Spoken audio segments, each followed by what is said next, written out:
चरण कमल चिन्मकरन्दाय भक्तजनमानस निवासाय श्रीरामचन्द्राय कृष्णत्वदीयपदपङ्कजपञ्जरान्ते अद्यैव मे विशतु मानसराजहंसः प्राणप्रयाणसमये कफवातपित्तैः कण्ठावरोधनविधौ स्मरणं कुतस्ते नारायणं नमस्कृत्य नरं चैव नरोत्तमं देवीं सरस्वतीं व्यासं ततो जयमुदीरयेत् श्रीलक्ष्मीनाथसमारम्भां नाथयामुनिमध्यमाम् अस्मदाचार्यपर्यन्तां वन्दे श्रीगुरुपरम्पराम् अञ्जनानन्दनं वीरं जानकी शोकनाशनं कपीसमक्षहन्तारं वन्दे लङ्काभयङ्करं भक्तिभक्त भगवन्त गुरु चतुर्नाम वपुएक इनके पद वंदन किए नासत विघ्न अनेक श्री श्यामा जू के पद कमल जब लग हृदय न भास श्याम भ्रमर आवत नहीं तब लगता के पास। बोले वृंदावन बिहारी लाल की जय, भागवत महापुराण की जय, सुखदेव भगवान की जय। परम मंगल में परात्पर अखिलेश्वर अचिंत कल्याण गुणगण निधान सर्वेश्वर सर्वाधिपति अकारण करुणा वरुणालय अकारण करुणा कारक सकल जन कल्लषापहारक परात्पर परब्रह्म सच्चिदानंद स्वरूप परम पिता परमात्मा श्री राधा गोविंद सरकार राधा रमण बाधारण शिवा के बिहारी लाल का यह वांग में शब्द में विग्रह श्रीमद् भागवत महापुराण कोटि कोटि नमन कोटि कोटि प्रणाम इस परम पावन पुराण ग्रंथ पारमहंसों की पावन संहिता को परमाराध्य नंदन नंदन यशोदा नंदन ब्रज रंजन देवकी नंदन श्याम सुंदर श्री कृष्ण के पाद पद्मों पर कोटसा नमन नतमस्तक वंदन एवं अभिनंदन उनकी आलादनीय शक्ति प्राण प्रिया जगत वंदनी वृषभान वंदनी भासुती जगदीश्वरी बरसाने वाली श्री किशोरी जू के पावन चरणारविंदों पर कोटसा प्रणति समस्त भूतादिक शी राम में सब जग जानी करहु प्रणाम जोर जुग पानी। हम सबका यह परम सौभाग्य की भागवत साप्ताहिक कथा सीखने का सद संकल्प विचार लेकर के एक स्थान पर एक साथ जुड़ करके इस पावन पुराण की तैयारी कर रहे हैं। पूर्व में हम सब बड़े ही पावन चरित्र को श्रवण किए। महाराज भरत जी के उपाख्यान को, जिसके कारण हमारे इस देश का नाम, वर्ष का नाम भारत वर्ष पड़ा। इसके बाद हम सब किस प्रकार से जब राजा परीक्षित सुखदेव भगवान से प्रश्न करते हैं कि जो नरक नाम के लोक हैं क्या इसी त्रिलोकी में हैं या इससे बाहर हैं, आप इस विषय में बतलाइए। तो नरकों का वर्णन भी हम सब ने कल के दिवस में श्रवण किया। 28 प्रकार के नरक होते हैं और उनमें कैसी कैसी यातनाएं जीव को जीवात्मा को पापात्मा को दी जाती हैं, यह सब हम सब कल श्रवण कर रहे थे। तो जब अनेक प्रकार से यातनाओं से परिपूर्ण नरकों का वर्णन सुना तो राजा परीक्षित सुखदेव भगवान से हाथ जोड़ करके निवेदन किए कि भगवान, जीव से पाप जाने अनजाने में तो बन जाता है, अगर ऐसे घोर जो है नरकों में जाना पड़ेगा जीवों को तो महाराज बड़ा कष्ट मिलेगा। क्या कोई पापों से निवृत्ति दिलाने वाला कोई उपाय नहीं है? ऐसा कोई साधन नहीं है जिससे कि मनुष्य को नरक न जाना पड़े, नरकों में जाने से वह बच जाए? तो कहने लगे कि हाँ महाराज, मनुष्य मन वाणी कर्म से पाप कर्म करता है, अगर वह उसी जन्म में उस पापों का प्रायश्चित कर ले तो वह फिर नरकों में नहीं जाएगा। बोले अच्छा, प्रायश्चित कर लिया ठीक है, लेकिन प्रायश्चित के बाद पाप ना होगा ऐसा तो होगा नहीं, क्योंकि अनजाने अनजाने में बंद छोटे छोटे कीट पतंग, छोटा छोटा जीव भी आकर के पैरों के तले आ जाता है और चला जाता है, तो हो ही जाती है हत्या। तो बोले कि देखिए, पाप करेगा फिर प्रायश्चित करेगा फिर पाप करेगा तो वह गज स्नान के समान हो जाएगा प्रायश्चित। गज स्नान का तात्पर्य है कि गज हाथी बड़ा स्नान करता है सूंड में जल भर भर करके, लेकिन बाहर आता है तो सब धूल अपने पीठ पर डाल करके उसी प्रकार हो जाता है जैसा पहले था। तो नहाए बिना नहाए सब बराबर। तो कहते हैं कि ऐसे ही वह प्रायश्चित व्यर्थ है। बोले ठीक है, देखिए कर्मों के द्वारा कर्मों का आत्यंतिक नाश नहीं हो सकता है। हम सोचें कि कुछ ऐसा साधन कर्म कर दें जिससे कि जो पाप कर्म है वो नष्ट हो जाए, तो यह सर्वथा अनुचित है। लेकिन यह भगवान की करुणा कृपा है कि जो भगवान नारायण के पारायण हो जाते हैं तो भगवान श्री हरि अपनी करुणा से एक नहीं करोड़ों जन्मों के पापों का नाश कर देते हैं। बोले कि इस विषय में हम आपको एक बड़ा ही पावन इतिहास सुनाते हैं। कहते हैं भगवान नारायण के जो शरणागत हो जाते हैं, भगवान नारायण के जो चरणों में लग जाते हैं, तो जैसे सूर्य नारायण अपने प्रखर किरणों से कोहरे को नष्ट कर देते हैं, वैसे ही भगवान नारायण अपनी कृपा से पाप राशि को भस्म कर देते हैं। सकृन्मनः कृष्ण पदारविन्दयोर् निवेशितं तद् गुणरागेरिह न तेऽयमं पाशभृताश्च तद्भटान् स्वप्ने पश्यन्ते चेर्ण निष्कृताः। बोले कि जिनका मन भगवान के चरणों में लग गया, शक्रिन मन कृष्ण पदारविंदयोर, भगवान श्री कृष्ण के चरण कमलों पर जिसका मन रम गया, जिसने भगवान के चरण कमल रूपी मकरंद रस का एक बार पान कर लिया, तो बोले नते यमम पाश भृतश्च तद्भटान, उसको फिर यम पास में नहीं बदना पड़ता। और इतना ही नहीं, स्वप्ने भी, स्वप्न में भी यमराज का दर्शन नहीं होता। इस प्रकार भगवान की महिमा है महाराज, जो भगवान का शरणागत हो जाता है। इस विषय में सुखदेव भगवान ने राजा परीक्षित को एक पावन इतिहास सुनाया है, एक बड़ा ही पावन उपाख्यान, जिसकी कथा तो भारतवर्ष का ही नहीं अपितु संपूर्ण विश्व के लोग जानते हैं। अजामिल का किस प्रकार भगवान ने उद्धार किया। तो अजामिलोपाख्यान, यह अजामिल कौन है? तो कानकुब्ज नगर, जो इस समय कन्नौज कानपुर के नाम से जाना जाता है, पहले कानकुब्ज कहते थे। तो यहाँ पर एक अजामिल नाम के ब्राह्मण जो है तो निवास करते थे। तो अच्छा, अजामिल का जो स्वरूप था पहले तो बढ़िया था, लेकिन बाद में वह विपरीत हो गया। यानी ब्रह्मेन ना मिलती अजया माया मिलती अजामिला, जो ब्रह्म से ना मिले माया से मिल जाए वह है अजामिल। तो जिसका भी माया पर, जो माया में खोया है वह सब अजामिल ही है। मैं और मोर तोर तय माया, जिसमें मैं मेरा और यह सब जो है लगा हुआ है, वह उसी अजामिल की भांति है। तो अजामिल जो है त्रिकाल संध्या करता था, माता पिता की सेवा भी करता था, अग्निहोत्र भी करता था। ऐसा उसका प्रारंभिक जीवन काल रहा। एक बार वह वन गया हुआ था, और वन जाने का तात्पर्य कारण भी था यज्ञ की समिधा लेने का।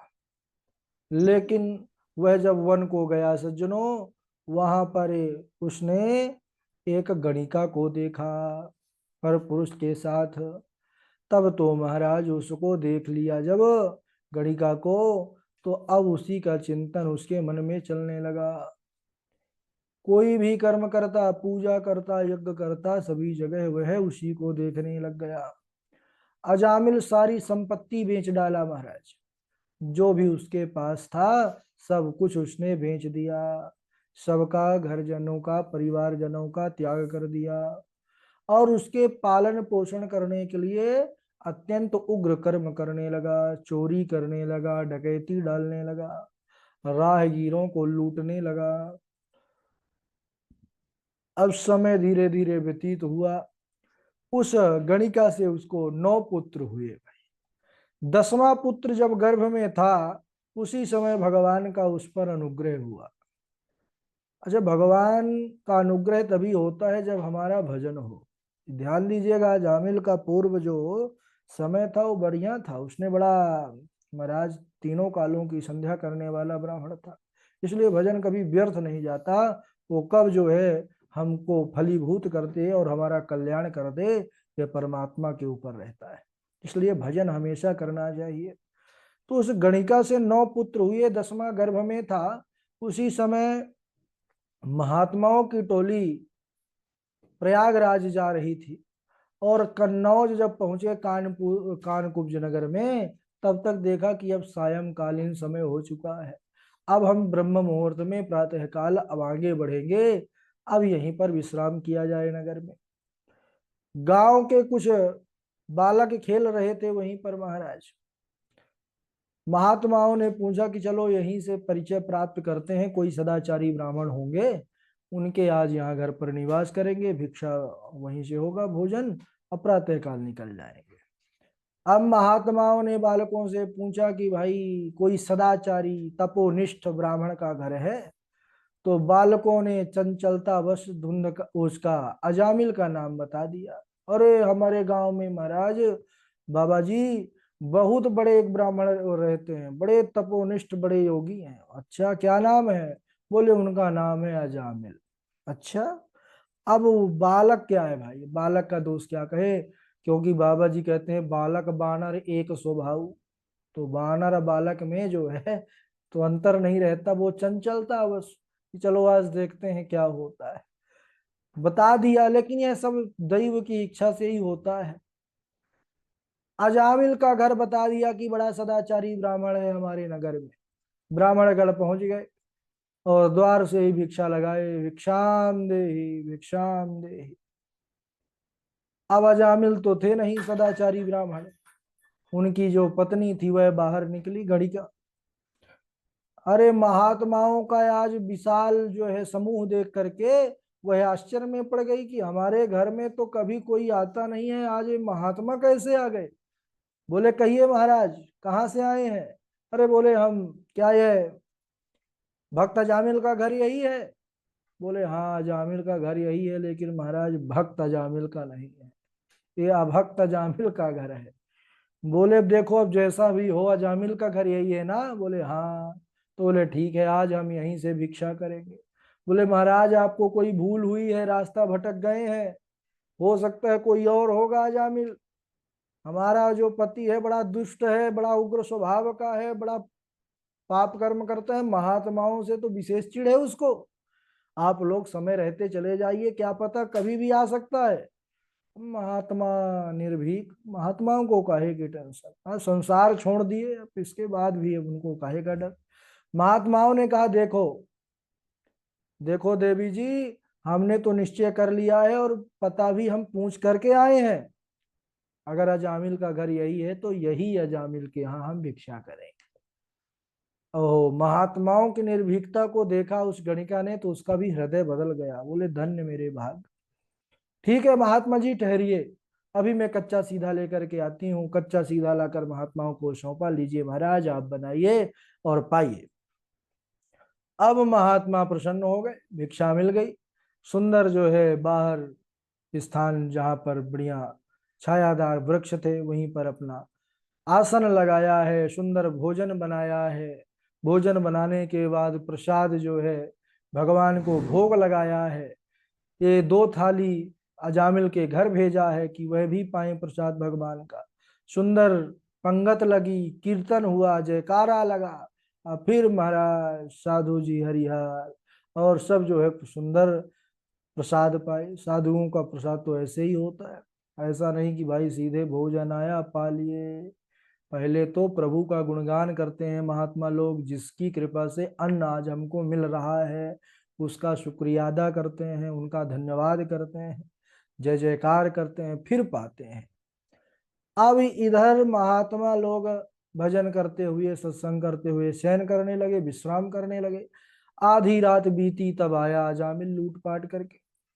अजामिल आया, देखा महाराज दंड कमंडल धारी बड़े महात्मा पड़े भये हैं मेरे घर के सामने। ओहो, उसने सोचा बताओ मैं फालतू भटकता रहा संसार में, असली माल तो संतों के पास होता है, और यह सारे यहाँ पर पड़े भये हैं आसन लगाए। और बढ़ा कि चलो देखते हैं इनके कमंडल वमंडल में शायद मिले कुछ।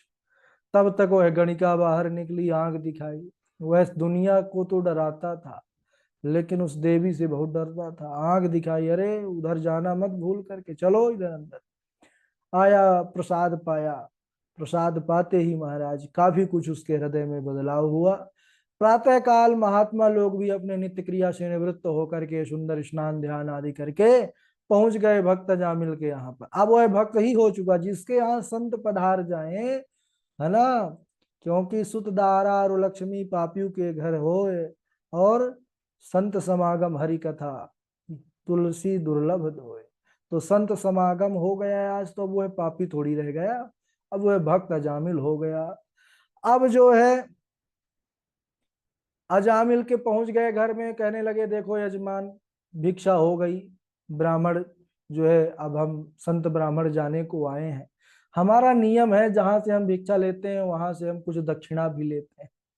हाँ, जामिल महाराज क्रोध से आंखें लाल कर लिया, कहने लगा कि हे महात्माओं, यह दंड कमंडल आपके सुरक्षित हैं, यही सबसे बड़ी दक्षिणा समझो, और इनको लेकर के चले जाओ, नहीं मैं यही अभी छीन झपट लूंगा। ब्राह्मण जो है, संत ब्राह्मण कहने लगे अरे यजमान नाराज मत होइए, हम कोई द्रव्य दक्षिणा नहीं चाहिए, हमको वचन रूपी दक्षिणा चाहिए। अच्छा अच्छा अच्छा, तब वह कुछ शांत हुआ। ठीक है भाई, कुछ लगना नहीं है, क्या बात है बताइए, क्या वचन चाहिए आपको। बोले कि यह जो आपकी पत्नी गर्भ से है, इसका जो पुत्र होगा उसका नाम आप नारायण रख देना, बस यही चाहते हैं। बोले ठीक है, जाइए जाइए आप लोग, नारायण रख देंगे। अब महात्मा लोग तो कृपा करना था, कृपा करके चले गए। अब देखिए, समय आने पर पुत्र हुआ। देखिए संतों की कृपा, उन्होंने कहा कि 10वां पुत्र होगा, नारायण नाम रख देना। अब गर्भ के अंदर की बात साधारण मनुष्य तो जान नहीं सकते, पुत्री हो जाए पुत्र हो जाए, लेकिन उन्होंने नारायण कहा, क्योंकि भगवंत की गति को केवल संत ही जानते हैं। अब पुत्र हुआ महाराज, याद आया उसको कि नाम तो कह गए थे संत लोग नारायण रखना है। नारायण नाम रख दिया। सबसे छोटा था, 9 और थे, लेकिन सबसे छोटा पुत्र अजामिल था। ओ, अजामिल का पुत्र सबसे छोटा नारायण, जिसका नाम रखा। अब अजामिल महाराज सबसे ज्यादा स्नेह उसी से करता, छोटे पुत्र से। कुछ भी करता, नारायण इधर आओ, नारायण ये कर लो, नारायण इधर चले जाओ, नारायण खाना खा लो, नारायण पानी पी लो, सोते जागते नारायण नारायण कहने लगा। अब अंतिम अवस्था हो गई, 88 वर्ष का हो चुका जामिल, अब पूरी हो गई आयु। जो जितने दिन के लिए आता है सज्जनों, एक दिन उससे रुक नहीं सकता, एक्स्ट्रा जाना पड़ता है। अजामिल की भी महाराज बारी आ गई, और उधर से धर्मराज यमराज भेजे यमदूतों को कि जाओ पापी अजामिल को ले आओ, घसीट करके फांसी का फंदा डाल करके। अब काले काले 2-3 दूत प्रकट हो गए महाराज। बड़ा भयंकर विकराल यमराज का स्वरूप ही ऐसा होता है कि जीव उसको देख करके ही भयभीत हो जाता है। अजामिल जब अपने सामने काले काले बड़े बड़े यमदूतों को देखा महाराज, उसके होश उड़ गए, होश गावड़ हो गए। चिल्लाने लगा, पुत्र को कोई दिखा नहीं, प्यारा वही था, उसी को पुकारता था। अरे बोला नारायण बचाओ, नारायण बचाओ, देखो यह कौन है, बड़े बड़े काले काले भाला वाला लेकर मुझे मारने के लिए, पकड़ने के लिए दौड़ रहे हैं। अब वह लौकिक जगत का पुत्र रूपी जो नारायण था सज्जनों, वह तो सुना नहीं, बाप चिल्लाता रहा। वह तो खेलने कूदने में व्यस्त था, लेकिन जो अलौकिक जगत का नारायण है, जो महाराज बैकुंठ पर बैठा था, उसके कानों में बात पहुंच गई कि अरे भक्त मुझे पुकार रहा है। अरे पार्षदों जल्दी जाओ, यमदूत पकड़ने ना पावे, उससे पहले तुम ही उनको विमान में बैठा के लिया। पार्षद पहुंच गए महाराज, यमदूतों को धक्का दिया है। यमदूत आश्चर्यचकित हो गए, कहने लगे कि भाई तुम कौन हो। उन्होंने कहा पहले तुम बताओ तुम कौन हो। बोले कि हम धर्मराज यमराज के सेवक हैं। तो बोले कि तुम धर्मराज के सेवक हो तो धर्म का लक्षण क्या है जानते हो, क्या है धर्म? यमदूतों ने कहा, वेद प्रणहितो धर्मो ह्यधर्मस्तद विपर्ययः, वेदो नारायण साक्षात स्वयंभूरिति सुश्रुमा। यानी वेद विहितत्वम धर्मत्वम वेद निषिद्धत्वम अधर्मत्वम। वेद जिसका विधान करे वह धर्म है, वेद जिसका निषेध करे अधर्म है। तो जब भगवान नारायण के पार्षदों ने कहा कि जब तुम धर्म की महिमा को जानते हो तो धर्म स्वरूप नारायण का ही नाम तो स्मरण किया है अजामिल ने, इसके एक नहीं करोड़ों जन्मों का प्रायश्चित हो गया, अब तुम छुओ मत। इस प्रकार अभी वार्ता चलेगी महाराज यमदूतों और पार्षदों के मध्य में। फिर बाद में क्या होता है अगले दिवस श्रवण करेंगे। आज यहीं तक बोलिए वृंदावन बिहारी लाल की जय। सभी लोग बारी बारी से श्लोक सुनाएंगे। सर्वप्रथम हमारे झाजी हैं, झाजी के बाद डॉक्टर साहब हैं, के एस वाजपेयी जी हैं, और उनके बाद मेघनाथ चक्रवर्ती जी हैं, वैष्णवी तिवारी जी हैं, रवि तिवारी जी हैं, आशु कश्यप जी हैं, पूर्वी जी हैं, नीरज कुमार जी हैं, जय द्विवेदी जी हैं, बबीता जी हैं, हरिओम त्रिपाठी जी हैं, हर्षिता जी हैं, ब्रजेश शर्मा जी हैं, नंदा देवी जी हैं, अमित तिवारी जी हैं, गौरव तिवारी जी हैं, उमंग शुक्ला जी हैं, आशुतोष झा जी हैं। चलिए झा जी। राधे राधे गुरु जी। राधे राधे राधे राधे झा जी। न यत्र वैकुंठ कथा सुधा पगा न साधवो भागवता सदाश्रया न यत्र यज्ञे समखा महोत्सवा सुरेश लोकोऽपि न वै ससेव्यताम् सकृन मनः कृष्ण पदारविन्दयोर् निवेशितं तद्गुणरागियैरिह न तेयमं पाशभृताश्च तद्भटान् स्वप्नेऽपि पश्यन्ति शिचिर्न निष्कृताः अथ पुनः स्वां शिविकायां विषमगतायां प्रकुपितः उवाच रहुगणः किमिदमरे त्वं जीवान्मृतो मां कदर्थीकृत्य भर्तृशासनमति तरसि प्रमत्तस्य च ते करोमि चिकित्साम दंडपाणिरिव जनताया यथा प्रकृतिम स्वाम भजिष्यसे इति। राधे राधे। बहुत बढ़िया। डॉक्टर साहब सुनाएंगे, फिर वाजपेयी जी। जी राधे राधे गुरु जी। राधे राधे। अथ न पुनः शिविकायां विषम गतायां प्रकृतिवाच राहुः गणे किमधिपरिमरे त्वं जीवन्मृत्युमां तदर्थे कृत्य भक्तिशामन् मति चर्षि प्रमत्तस्य चैते करोमि चिकित्सा दंडपाणिरिवै जनताया यशा प्रकृति स्वां भविष्यसि इति त्रयोदितं व्यक्तमखिलम् त्रयोदितं व्यक्तमभिप्रलब्धम् भर्तु समे यस्यादपि वीरभारे गन्तुर्यदि स्याद् दधि गम्यमध्वा पीवेत रासौ न विदां प्रवादे न यत्र वैकुंठ कथा सुधा पगा न साधुओ भागवता तथा श्रेया न यत्र यज्ञेश मखा महोत्सवा सुरेश लोको अपि न वै सेव्यताम् संकृन्न मन कृष्ण पदार बिंदयो निवेशितम तद्गुणरागि ये रिहे नैते यमं यास भृतश्च तद्भटान् स्वप्ने अपि पश्यन्ति हि चिराणां नेत्रता। राधे राधे गुरु जी। राधे राधे। वाजपेयी जी सुनाएंगे। राधे राधे गुरु जी। न राधे। यत्र वैकुंठ कथा सुधा पगान साधो भागवता तस् तस्तदाश्रया